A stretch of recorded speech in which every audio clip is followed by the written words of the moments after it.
Yeah, I found that I call it a blinding flash of the obvious. So, and I've got actually another deliverable that we do that kind of elevates even what Storybrand is, and I'll get into that in just a second. But when I read the book Building a Storybrand, like I said, always considered myself not a copywriter. And then I read Building a Storybrand and went, "Oh, I could just follow this framework and be a copywriter."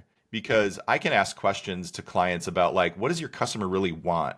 How does that make them feel when they don't get that? How can you guide them to success and help them avoid failure? And so the framework of the building a story brand process really just kind of gave me the guardrails on how to drive down that road with them. And then as I kind of refined my skills in asking questions and then writing copy, it's only elevated what we've been able to deliver. But I find that most people who are getting into our marketing strategy, particularly, content writing, they've never had anybody walk them through their messaging in that way. And most people I've got a lot of clients who are familiar with building a story brand because they've read the book or they've, seen Donald Miller's stuff on social media or whatever, or they have no idea what it is. And as I start asking questions, they're always like, wow, that's a really good question. Or when we present the messaging, they're like, I've been trying to say that for the last 10 years and you did it in like one sentence.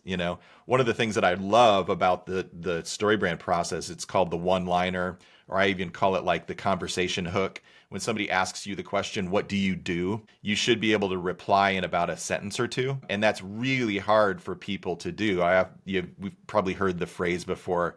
I would have written a shorter note, but I didn't have the time. Yes, yes. Because it's hard to say less. And I think that's where most marketers or most businesses who put marketing out to the world, they're saying too much. And you can say less, but say the right things.